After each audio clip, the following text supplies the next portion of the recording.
मंगलमय मंगल करण वीतराग विज्ञान नमो ताहि जाते भय हरिहंतादिमान करि मंगल करि हो महा ग्रंथ करण के काज जाते मिले समाज सब पावे निज पद राज पावे निज पद राज। मोक्ष मार्ग प्रकाशक नामक यह ग्रंथ है, पंडित प्रवर टोडरमल जी साहब की अनुपम रचना। यह ग्रंथ अपूर्ण होते हुए भी अपने आप में अपूर्व है और बड़ी अद्भुत चर्चाएं इस ग्रंथ में की गई है। कल तक हम यहाँ श्रोता के स्वरूप के अंतर्गत नवीन श्रोता के स्वरूप की चर्चा आपके बीच में कर चुके हैं। श्रोता माने जनवाणी सुनने वाला, श्रोता माने मोक्ष मार्ग पर बढ़ने की जिसकी भावना है, श्रोता माने जिसके हृदय में ये प्रश्न उठता है कि हे भगवान मैं कौन हूँ, श्रोता माने जिसके हृदय में ये भावना जागृत होती है कि मैं कौन हूँ, अपने स्वरूप को जानूं, मैं दुखी हूँ और दुख कैसे मिट सकता है, इस भावना से जिसके कदम बढ़े हैं उसे कहते हैं श्रोता। हर व्यक्ति श्रोता नहीं है। ये नवीन श्रोता के बारे में कह रहे हैं, श्रोता के लक्षण बतला रहे हैं। श्रोता की पहचान का चिन्ह क्या है? हम सब अपने आप को श्रोता कह करके पुकारते हैं, अरे हम श्रोता हैं साहब, हम सुनते हैं साहब, हम श्रोता के। लेकिन टोडरमल जी कह रहे हैं कि तुम यदि श्रोता हो तो पहचानो अपने आप को। श्रोता माने वो जिसका भाग्योदय हो गया है, श्रोता माने वो जिसकी किस्मत खुल गई है, श्रोता माने वो जिसकी लॉटरी लग गई है। लॉटरी लग गई है इसकी, किस्मत खुल गई है इसकी, जिंदगी बदलने वाली है इसकी। श्रोता माने वो है जो अल्प काल में परमात्मा बनेगा, उसका नाम है श्रोता। श्रोता माने वो जो भगवान बनने वाला है, भगवान बनने की दिशा में जिसके कदम बढ़ने वाले। फर्स्ट स्टेप है श्रोता, पहला स्टेप है श्रोता। देखिए, सिद्ध अवस्था, उससे पहले अरहंत अवस्था, उससे पहले मुनि अवस्था, उससे पहले गृहस्थ सम्यक दृष्टि, उसके पहले सम्यक्त्व सन्मुख, सम्यक्त्व सन्मुख के पहले भी यदि आप बात करते चले जाओ तो करण लब्धि से पहले प्रायोग्य लब्धि, फिर देशना लब्धि, फिर उससे पहले क्षयोपशम विशुद्धि। तो अभी जिस श्रोता की बात कर रहे हैं, ये परिणामों में जिसके इतनी विशुद्धि है कि मुझे अपना कल्याण करना है, इस विचार पूर्वक जिन वचनों को सुनने के लिए उद्यमवंत हुआ, बोले ये वो स्टेप है जिसके बाद में जिनेंद्र देव की देशना को सुनेगा, सुन करके अवधारण करेगा, स्वीकार करेगा, देशना लब्धि पूर्वक प्रायोग्य लब्धि में जाएगा, करण लब्धि पूर्वक सम्यक्त्व प्राप्त करेगा और फिर अल्प काल में मुनिव्रत धारण करके और सिद्ध दशा की प्राप्ति करेगा। तो टोडरमल जी को आज जिस जीव के कदम जिन मंदिर और जिन वचन सुनने की तरफ बढ़ते हुए दिख रहे हैं, तो टोडरमल जी ने कहा अरे भाग्यशाली है। कहते हैं पूत के पग पालने में दिख जाते हैं। हिंदी में तो ये कहावत है ही, गुजराती में, मराठी में, कन्नड़ में, तमिल में, सब जगह पर अलग अलग भाषा में, लेकिन इसी भाव को लिए हुए उक्ति चलती है, कहावत चलती है। पालने में पता लग जाता है कि ये आगे जाकर के क्या बनने वाला है, इसका भाग्य कैसा है, इसका फ्यूचर कैसा है। तो पहले ही पता लग गया टोडरमल जी को। सर्टिफिकेट दे रहे हैं, अरे मैं दे रहा हूं ना तुम्हारे को, मुझे पता है।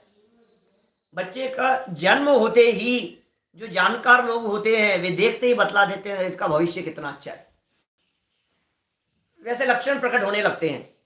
तो जिस व्यक्ति के मन में ये भावना आ गई, यार मैं हूं कौन, देखो ये भावना, ये विचार आना अपने आप में बहुत बड़ी बात है।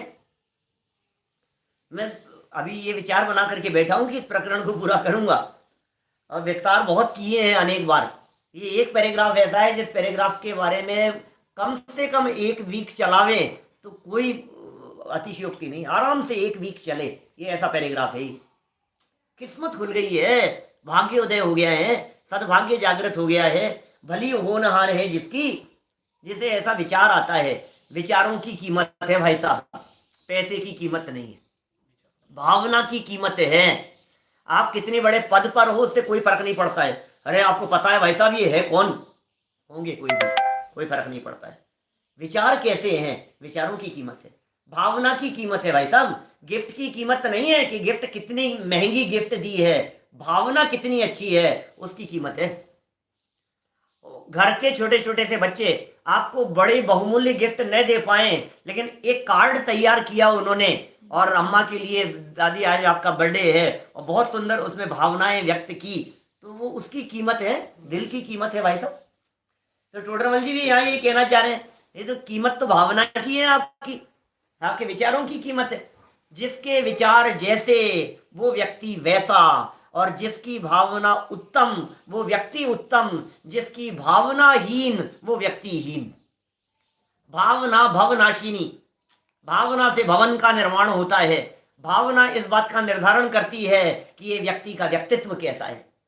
तो इस व्यक्ति का व्यक्तित्व कैसा है जो ऐसा विचार कर रहा है कि मैं कौन हूं, मेरा क्या स्वरूप है।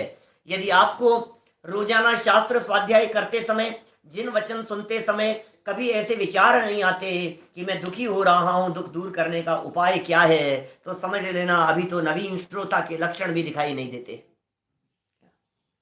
इसलिए यहां से शुरू करो। यदि सम्यक दर्शन भेद विज्ञान आत्मानुभूति नहीं हुई है तो फर्स्ट स्टेप है ये, रोजाना।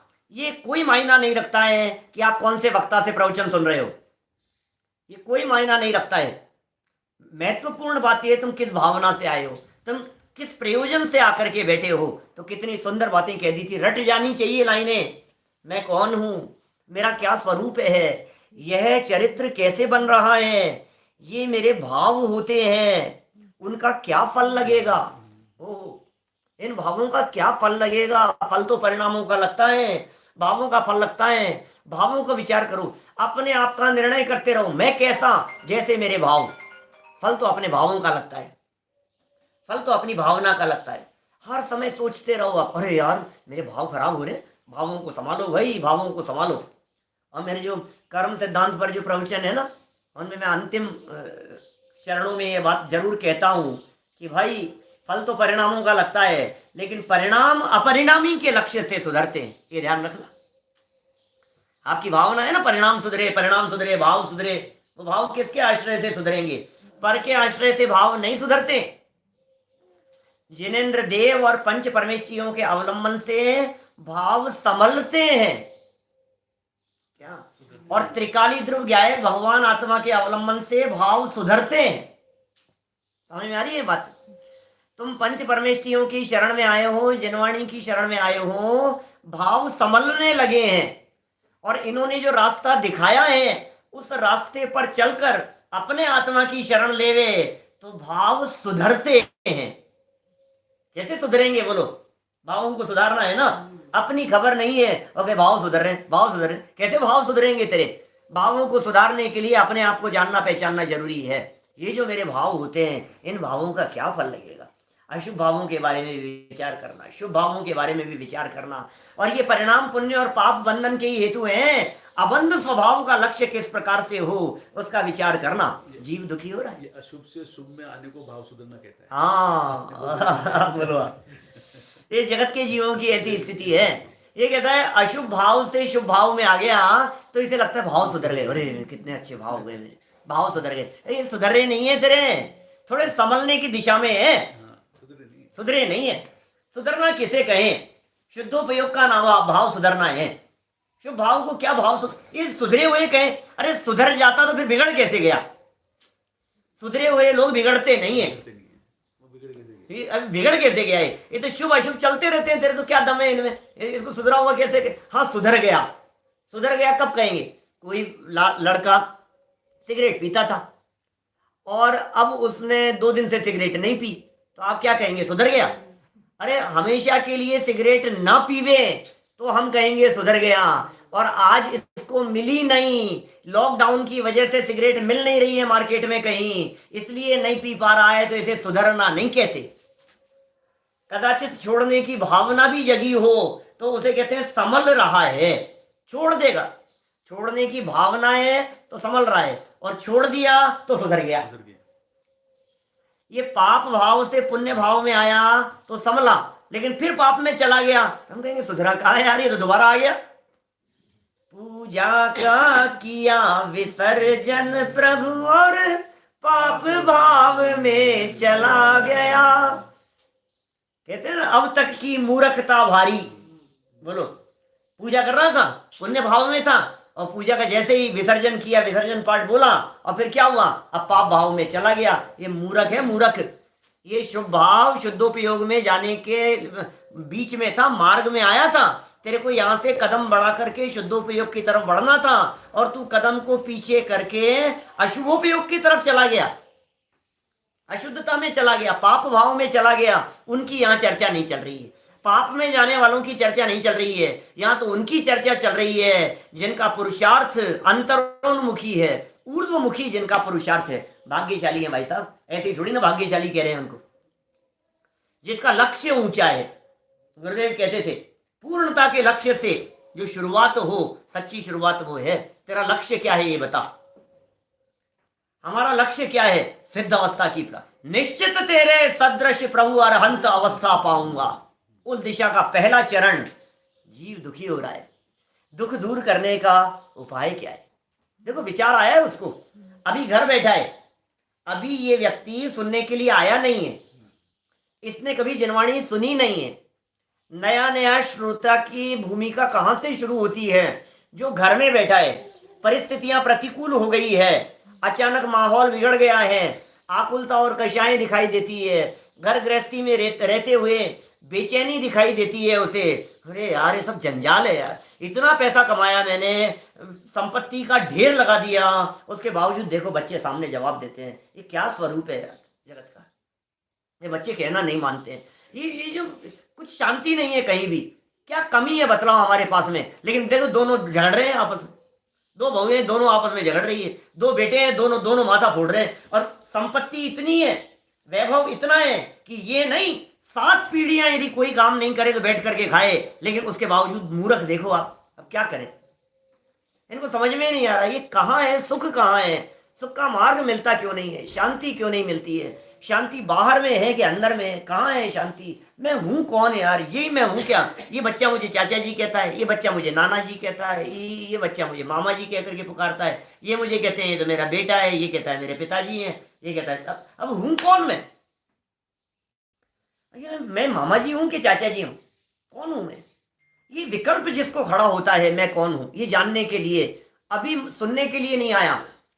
मैं कौन हूं, मेरा स्वरूप क्या है, यह चरित्र कैसे बन रहा है, और ये जो मेरे भाव बदलते रहते हैं, इन भावों का फल क्या होगा? क्या जीव दुखी हो रहा है, तो दुख दूर करने का उपाय क्या है? बोलो, एक दुखी व्यक्ति का दुख दूर करने का उपाय क्या है?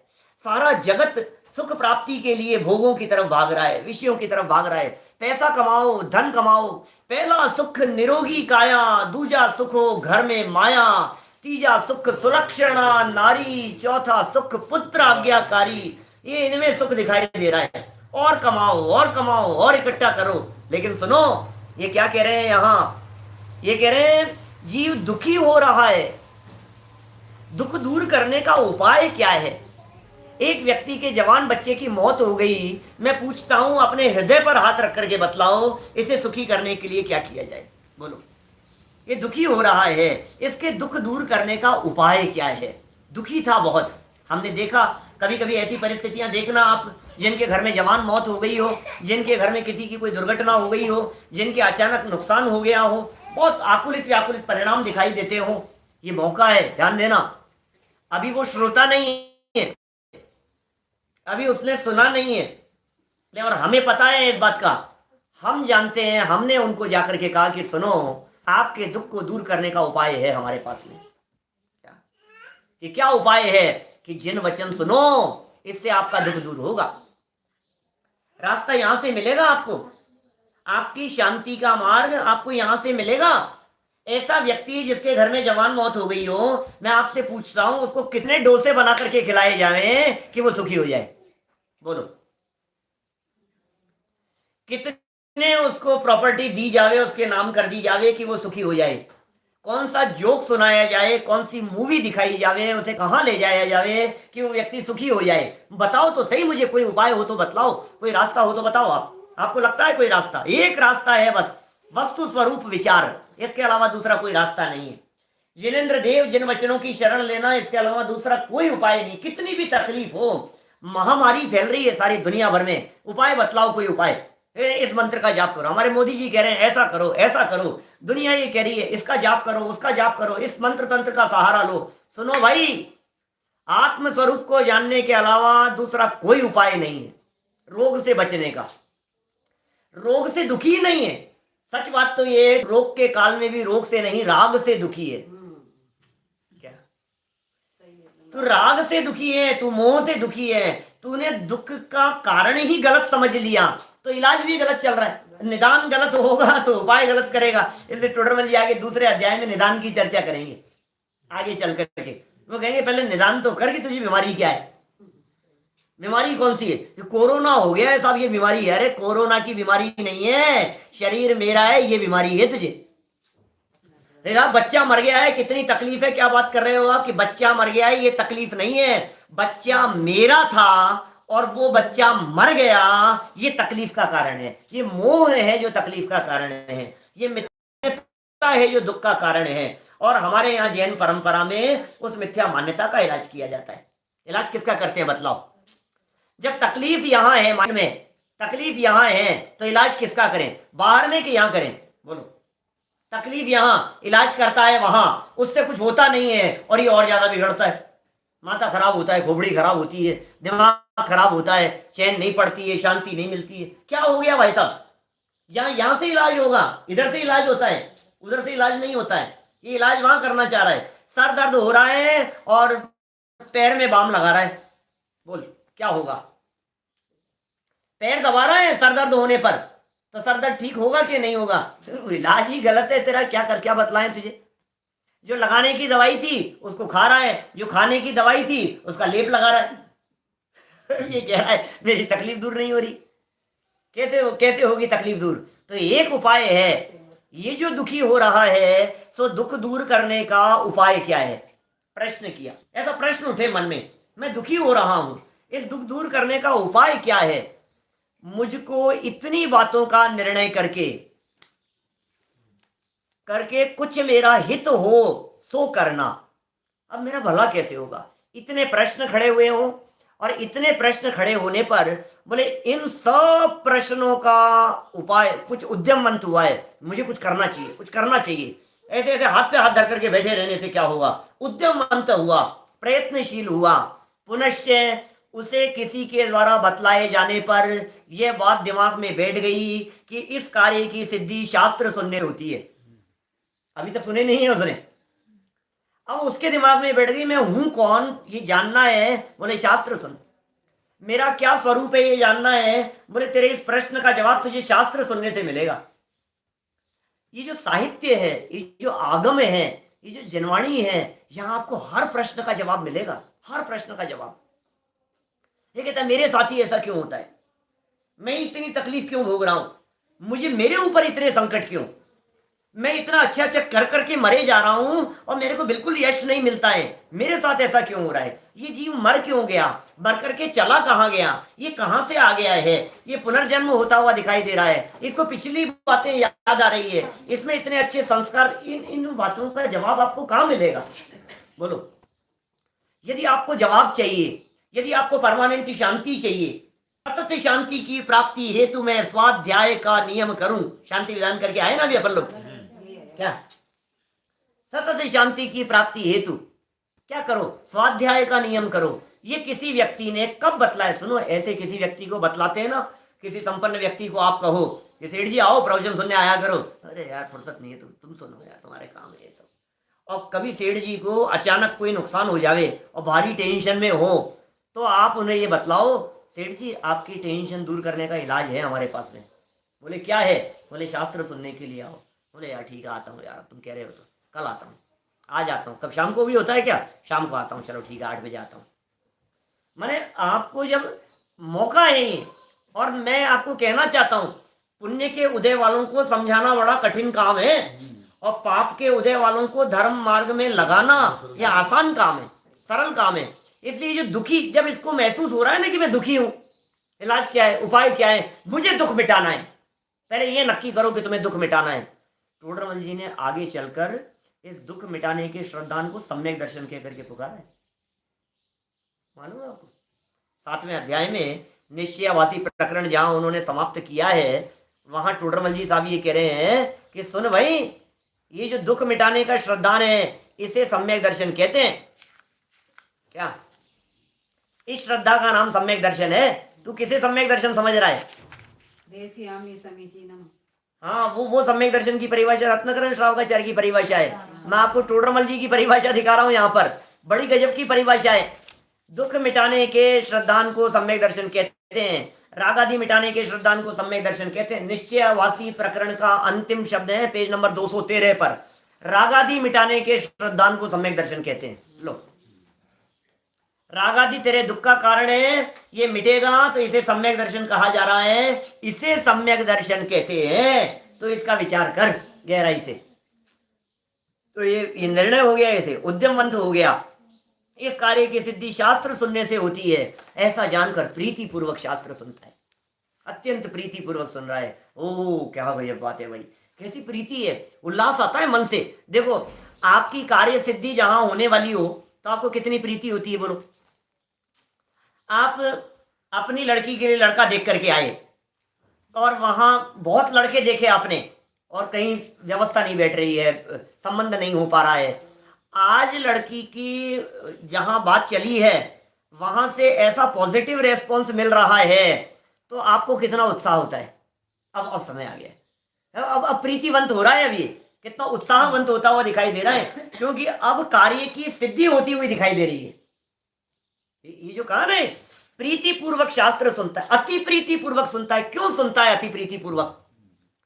जिस व्यक्ति का शेयर में बहुत नुकसान हुआ हो और उस व्यक्ति को ये बतलाया जाए कि शेयर मार्केट में इस नुकसान की भरपाई करने का अचूक उपाय बतलाने के लिए एक विशेष सेमिनार का आयोजन किया जा रहा है, तो बोलो ये कितनी रुचिपूर्वक सुनेगा?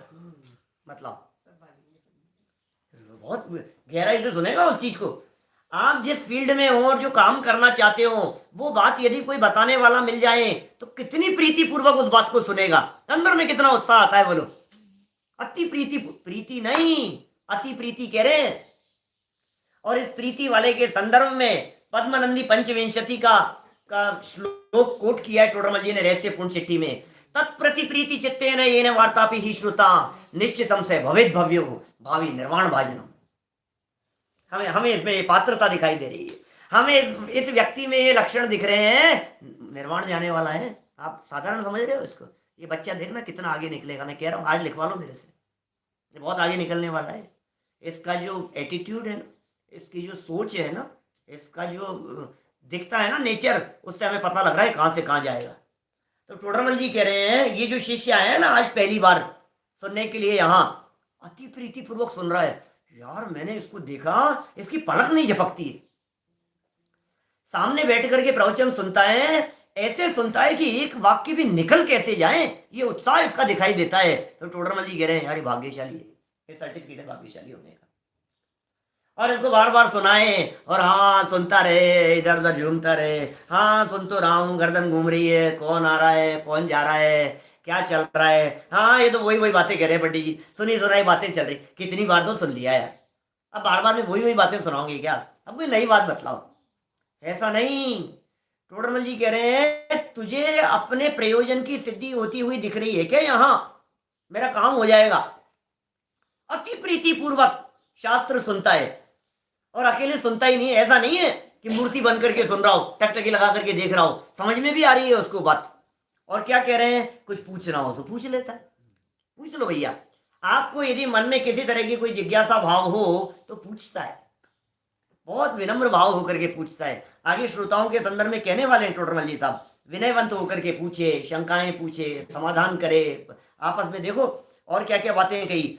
गुरुओं के पूछता है और गुरुओं के कहे अर्थ को अपने अंतरंग में बारंबार विचारता है, बारंबार विचार करता है। देखो भाई, परद्रव्य सुख दुख का कारण नहीं होता, ये गुरु से सुना, अब बारंबार विचारता है इसको। ये बारंबार विचार कैसे होगा बतलाओ? बारंबार विचार कब करे? अंतरंग में बारंबार विचारने की बात कही तो प्रवचन सुनने के लिए आया तो 1 घंटे के लिए, पौन घंटे के लिए, अब बारंबार विचार चलता है दिन भर, इसका नाम है बारंबार। विचार की कितनी महिमा है। सम्यक दर्शन विचार वालों को होगा, विचार वालों को होगा। संगी पंचेंद्रिय 260 पेज का जो वो प्रकरण है वो कितना मार्मिक प्रकरण है। देखो तत्व विचार की महिमा विचार वालों की है। ये कह रहे हैं विचारवंत बारंबार विचारता है, बारंबार विचारता है। थोड़ी ऐसे नहीं अभी हाँ आपने कहा विचार करो तो विचार कर लिया, बारंबार उसे रह रह करके विचार आता है, मैं जो ये कर रहा हूं इसका कर्ता मैं हूं कि ये सहज चरित्र बन रहा है, इसका कर्ता धर्ता कौन है, कौन इसे करने वाला है, पर में मेरी चलती है कि नहीं चलती है, शरीर पर मेरी चल रही है कि नहीं चल रही है। श्री गुरु से सुना कि एक द्रव्य दूसरे द्रव्य का कर्ता धर्ता नहीं होता।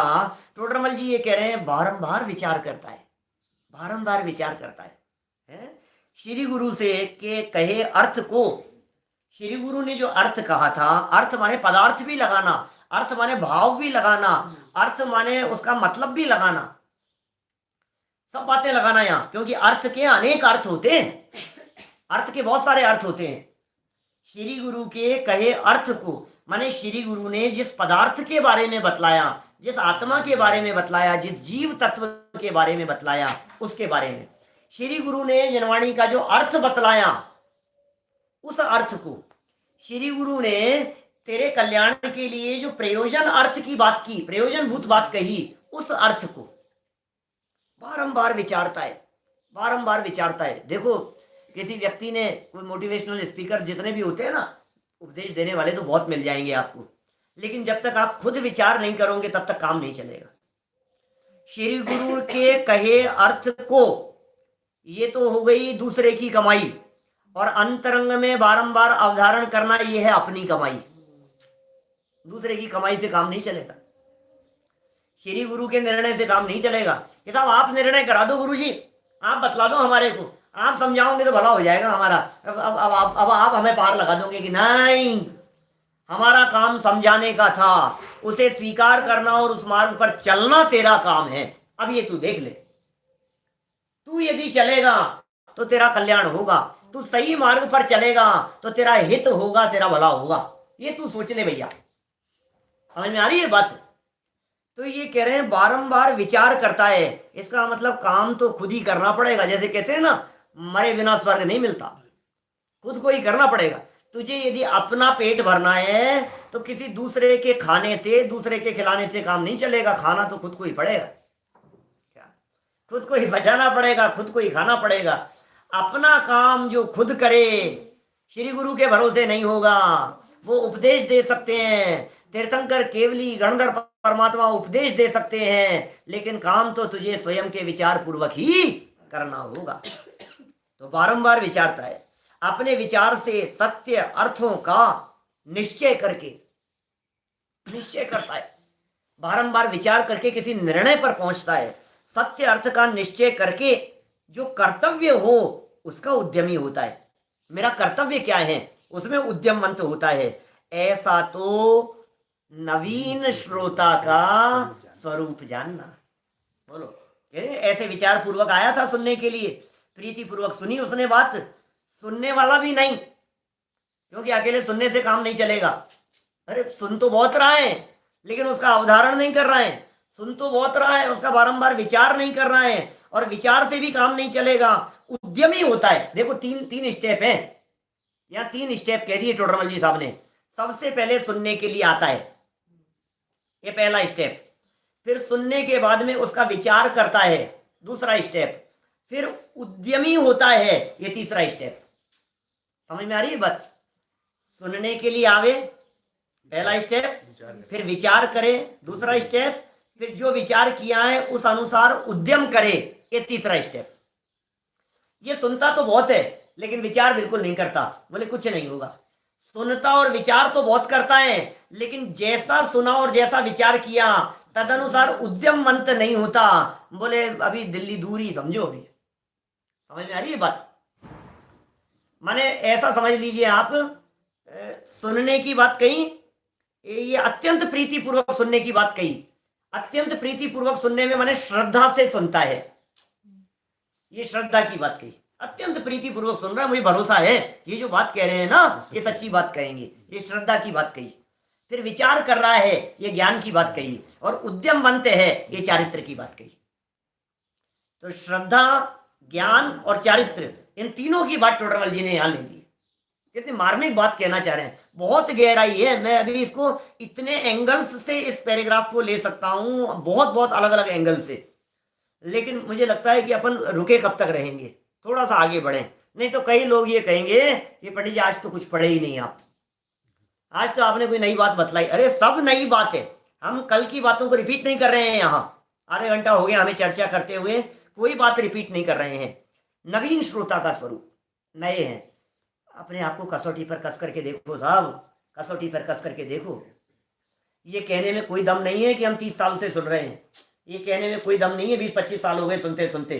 अरे बहुत साल हो गए सुनते सुनते, हमें सिखाओगे सुना कैसे जाता है? टोडरमल जी कह रहे हैं ये लक्षण यदि हो तो श्रोतापना है, अदरवाइज श्रोता नहीं है। आप सुनने आकर के बैठ गए और तुझे पता ही नहीं है क्यों सुनने आकर के बैठा है। दुकान पर जाकर के बच्चा बैठे और उसे पता ही नहीं है कि मुझे करना क्या है। क्लास में आकर के बैठे और उसे पता ही नहीं है कि मैं क्लास में क्यों आकर के बैठा हूं, तो मतलब क्या है? थाली पर बैठे और उसे पता ही नहीं है कि मैं यहाँ थाली पर आकर के क्यों बैठा हूं। अरे भोजन करना है, पेट भरना है। समझ में आ रही है बात? जिसे प्रयोजन का पता नहीं है,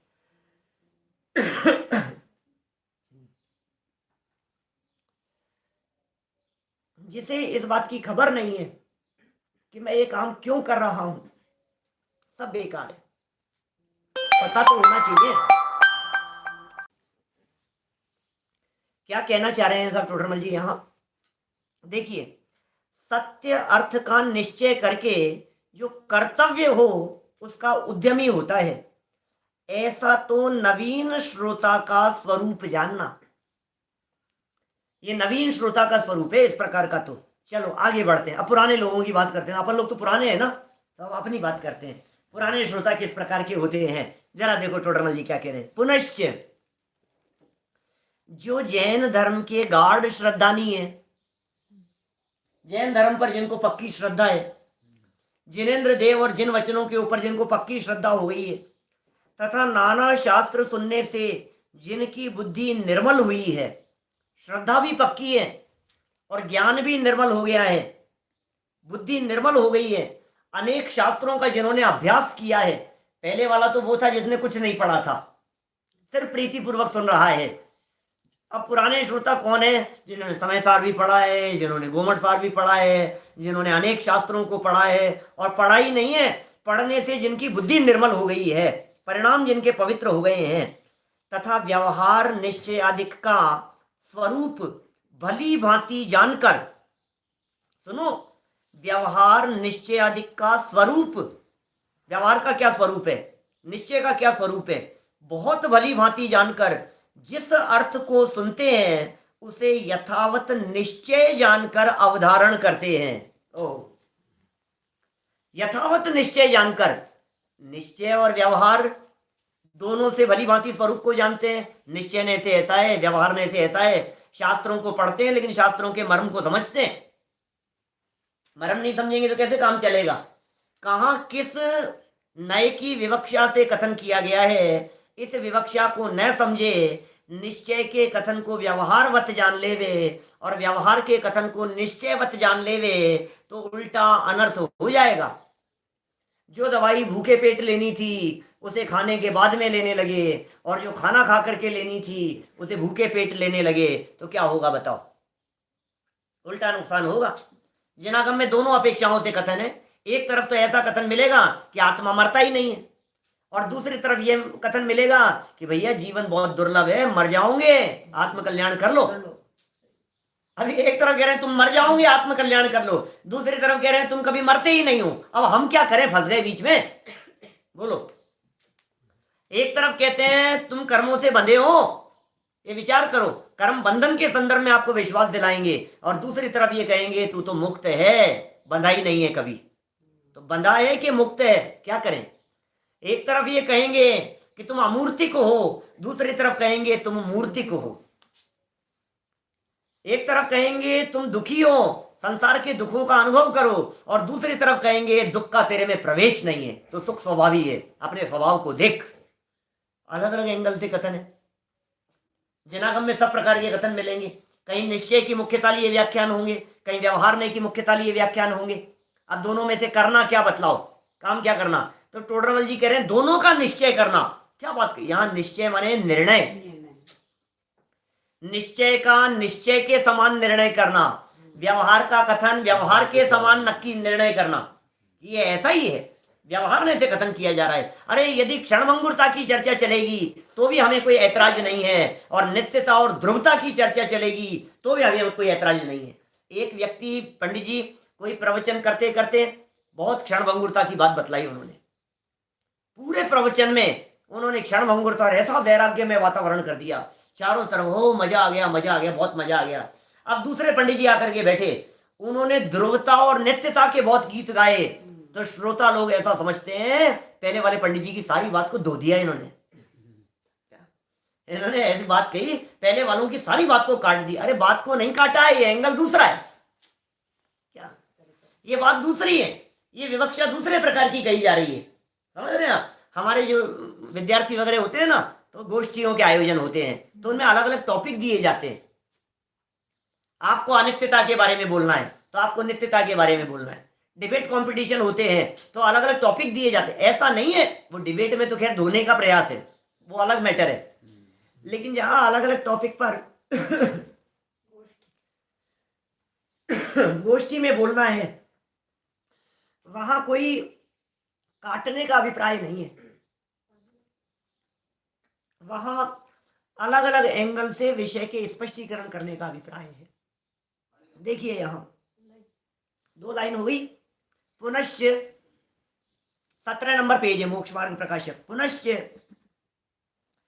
जो जैन धर्म के गाढ़ श्रद्धा नहीं, धर्म पर जिनको श्रद्धा है, तथा नाना शास्त्र सुनने से, बहुत शास्त्रों को सुना है, श्रोता ही है ना, वक्ता थोड़ी ने, बहुत शास्त्रों को सुना है, बरसों से सुन रहे, रोजाना आते हैं, बुद्धि निर्मल हो गई है।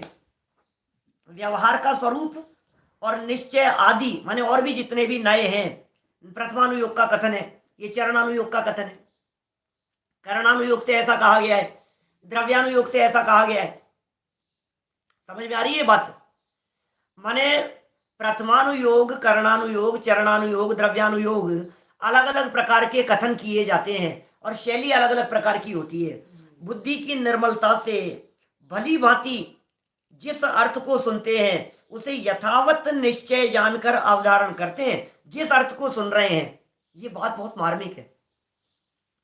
वक्ता बतला रहे हैं निश्चय नहीं की मुख्यता से, और तुम अपनी टांग लगा रहे हो बीच में व्यवहार नहीं की मुख्यता से। वक्ता आज कथन कर रहे हैं व्यवहार नहीं की मुख्यता से, और तुम बीच में अपनी नेतागिरी दिखा रहे हो निश्चय नहीं की मुख्यता से। आपको समझ में आ रही है? तो ये कह रहे हैं यथावत कह करके क्या कहना चाह रहे हैं? ये यथावत माने कैसा?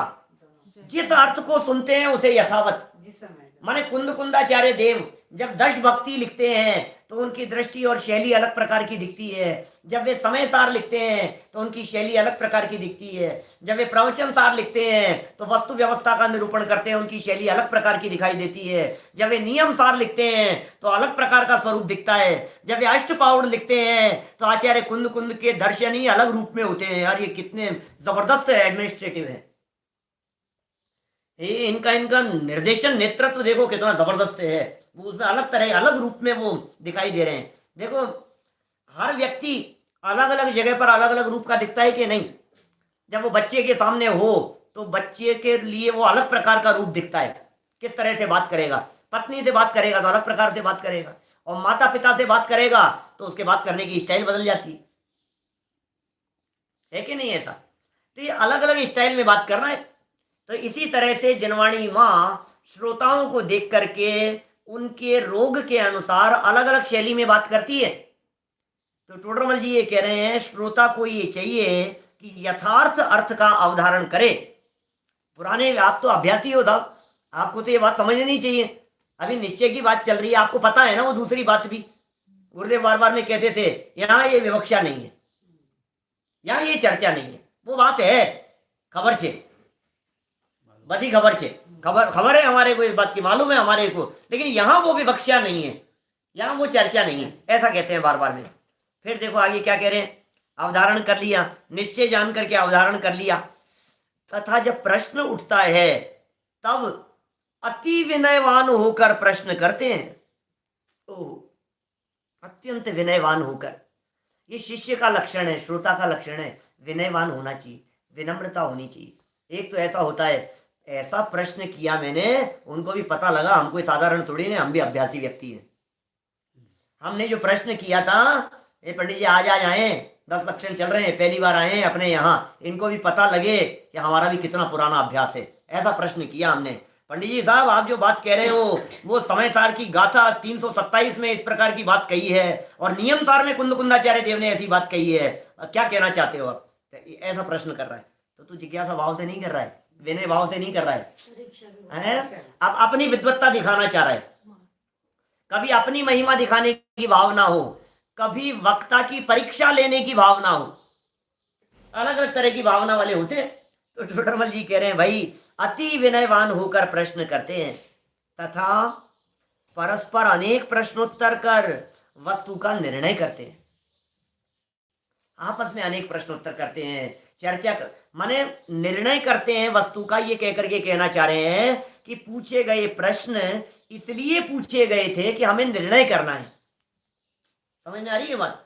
हमें किसी निर्णय पर पहुंचना है, हमें किसी तथ्य पर पहुंचना है, हमें कहीं किसी एक विशिष्ट स्थान पर पहुंचना है, इसलिए हम ये बात कर रहे हैं। हमारा प्रश्न पूछने का उद्देश्य और कुछ नहीं है, हमें पंडिताई नहीं करनी है, हमें आपकी परीक्षा नहीं लेनी है। बहुत सारे स्थानों पर तो हमारे नए नए बच्चे छोटे छोटे जाते हैं ना, और पुराने श्रोता होते हैं, सब बहुत अभ्यासी होते हैं। अभी बच्चे तो अभी पढ़ना शुरू किया है इन्होंने, 2 साल हो गए पढ़ते हुए, तो कितने पढ़े हैं, मूल ग्रंथों को थोड़ा बहुत पढ़ा है, कुछ भी, वो भी पूरा नहीं। शास्त्री फर्स्ट ईयर के बच्चे मान लो, आपके यहाँ भी आते हैं 10 लक्षण में प्रवचन करने के लिए, और आप सुन रहे हो 25 साल से, और बेचारे की उम्र ही 25 साल नहीं है, उसने कितना पढ़ा होगा, तो उसकी परीक्षा लेने के लिए प्रश्न करते हैं लोग। तो टोडरमल जी कह रहे हैं नहीं भाई, ये ठीक नहीं है, वक्ता की परीक्षा करना योग्य नहीं है। आप अत्यंत विनयवान होकर के प्रश्न करो, आप वस्तु तत्व का निर्णय करने के लिए प्रश्न करो। शास्त्राभ्यास में अति आसक्त है, ये पुराने श्रोताओं की बात है। वो जो नवीन श्रोता था वो अति आसक्त नहीं था शास्त्राभ्यास में, अति रुचिवान था। देखो ध्यान देना, ऊपर शब्द दिए थे, अति प्रीति पूर्वक सुनता है, अति रुचि थी, उत्साहवान था, और ये अति आसक्त होकर के शास्त्राभ्यास करता है। शास्त्राभ्यास में अति आसक्त है। शास्त्राभ्यास में अति आसक्ति क्या होती है? उठते बैठते खाते पीते इसको विचार चिंतन चलता रहता है, इसका नाम है शास्त्राभ्यास में अति आसक्ति। बिजनेस करने वाला व्यक्ति अकेले जब शोरूम पर दुकान पर बैठा होता है, उसी समय बिजनेस नहीं कर रहा होता है, घर पे जब खाना खा रहा होता है तब भी बिजनेस कर रहा होता है। ये अभ्यास है, वेद विज्ञान की धारा चलती हो, जिसके चिंतन में चलती हो, जो बातें शास्त्र में सुनी हो उसका वही चलता है, उसकी खुमारी चलती है उसके दिमाग में, ये अति आसक्त है शास्त्राभ्यास में। और धर्म बुद्धि से निंद कार्यों के तो त्यागी हुए हैं। ये जो बड़े श्रोता हैं, पुराने श्रोता हैं, यार तुम इतने साल हो गए तुम्हारे को सुनते हुए, और अभी तुम आलू खाते हो, इतने साल हो गए तुम्हारे को भोजन, ये जनवाणी पढ़ते हुए, अब भी रात्रि भोजन नहीं छूट रहा है तुम्हारा, निंद कार्य है। तो एक जैनी व्यक्ति के बारे में एक आम धारणा ये है कि जैनी लोग आलू प्याज जमी के अंदर नहीं खाते, जैनी लोग रात्रि भोजन नहीं करते। और तुम इतने सालों से शास्त्र अभ्यास कर रहे हो, आप अपने आप को कहते हो बहुत शास्त्रों का अभ्यासी हूं मैं, और ये लोक निंद कार्यों के त्यागी नहीं हुए तुम। त्यागी की बात कह रहे, मध्य मांस मधु का त्याग हो, पंच उदंबर फलों का त्याग हो, जमीकंद का त्याग हो, रात्रि भोजन का त्याग हो, शुद्ध सात्विक जिसका जीवन हो, जिसकी लोक में निंदा होती हो, ऐसा कार्य उस श्रावक के जीवन में भी नहीं दिखता, श्रोता के जीवन में भी। वक्ता में तो कही थी ये बात, लोक निंदे कार्य नहीं है। श्रोता भी ऐसा नहीं है कि जो कुशील व्यभिचार करता हो, जो चोरी करता हो, जो बेईमानी करता हो, किसी का धन हड़प लेता हो, किसी को वापस नहीं देता हो। लोक निंदे कार्य दुनिया में निंदा होती है कि यार इतना धर्म सुनता है बोलो और उसके पैसे नहीं चुका रहा है, इतना धर्म सुनता है और उसके पैसे खा करके बैठा है। अब ऐसे व्यक्ति को कौन व्यक्ति अब धर्म सुन रहा है, धर्म बदनाम होता है। ये निंदे कार्य है, इन सब का त्यागी हुए हैं। ऐसे उन शास्त्रों के श्रोता होना चाहिए। ये टोडरमल जी उन शास्त्रों के श्रोता होने की बात कह रहे हैं। चलो एक पैराग्राफ और पढ़ लेता हूं, 2-4 मिनट और ले लेते हैं, थोड़ा सा है ना, थोड़ा सा तो विषय बढ़े। श्रोताओं के वैसे समय हो गया है अपना। श्रोताओं के विशेष लक्षण ऐसे हैं, यदि उसे कुछ व्याकरण न्यायादिक का तथा बड़े जैन शास्त्रों का ज्ञान हो तो श्रोता अपना विशेष शोभा देता है। बोलो, अब आप श्रोता हैं, थोड़ा बहुत तो अभ्यास किया करो यार, कुछ गाथाएं कभी कभी तो याद कर लिया करो, थोड़ा सा अभ्यास आपको हो, आपको पता होना चाहिए कि वहां ऐसी बातें कहिए, विशेष शोभा देता है। तथा ऐसा भी श्रोता हो किंतु उसे आत्मज्ञान ना हुआ हो। बोलो, माने इसका मतलब ये है कि अभी तक जो बात कह रहे थे वो आत्मज्ञानी श्रोता की कह रहे थे, अब कह रहे हैं किंतु ऐसा भी हो आत्मज्ञान नहीं हुआ हो तो उपदेश का मर्म नहीं समझ सके, कोई बात नहीं। इसलिए जो आत्मज्ञान द्वारा स्वरूप का आस्वादी हुआ है वह जिन धर्म के रहस्य का श्रोता है, तथा जो अतिशयवंत बुद्धि से अथवा अवधि मने पर्याय से संयुक्त हो उसे महान श्रोता जानना, ऐसे श्रोताओं के विशेष गुण हैं। ऐसे जिन शास्त्रों के श्रोता होना चाहिए। अरे भाई साहब, टोडरमल जी क्या क्या बातें कहना चाह रहे हैं यहाँ, कैसे कैसे श्रोता होते हैं। अभी तो और गजब की बातें करने वाले हैं टोडरमल जी साहब। ये टोडरमल जी अकेले श्रोता का मतलब, एक तरफ तो टोडरमल जी ने श्रोता को भाग्यशाली का सर्टिफिकेट दे दिया, ये बहुत भाग्यशाली है। अब दूसरी तरफ आगे चल करके ऐसा कह दिया कि श्रोता तो वो भी होते हैं, गणधर भी श्रोता है, महामुनिराज भी श्रोता है, सम्यक दृष्टि पंचमूढ़ स्थानवर्ती भी श्रोता है, और एक सामान्य व्यक्ति श्रोता है, एक गांव का व्यक्ति भी श्रोता है, और एक सेठ जी भी श्रोता है, एक बहुत पढ़े लिखे व्यक्ति भी श्रोता है, और एक बिना पढ़ा व्यक्ति भी श्रोता है। बोले बहुत वेरिएशन है, और इनमें से कई ऐसे भी होते हैं जो व्यक्ति पाप भी बांध लेते हैं, कई पुण्य भी बांध लेते हैं, कई धर्म कर लेते हैं। तो कौन से जीवों के किस प्रकार की कैसी परिस्थिति बनती है, इसका बहुत सुंदर और बहुत सटीक, इतना गजब का मार्मिक निरूपण किया है टोडरमल जी साहब ने। वो क्या प्रकरण है और क्या बातें हैं, कब पुण्य बंधता है, कब पाप बंधने लग जाता है, कब कभी पुण्य और कभी पाप बनता है, और कैसे भावों वाले श्रोता होते हैं जो आते तो हैं धर्म सुनने के लिए लेकिन सिर्फ और सिर्फ पाप ही बांधते हैं, ऐसे भी श्रोता होते हैं। तो सावधानी की चर्चा आगामी पैराग्राफ में की है। इन 2 पैराग्राफ की चर्चा करते हुए कल आगे बढ़ने का प्रयास करेंगे। अभी की बात को हम यहीं विराम देते हैं। ओम नमः। शाम को वही अपने 8 बजे जो चलता है वही चले।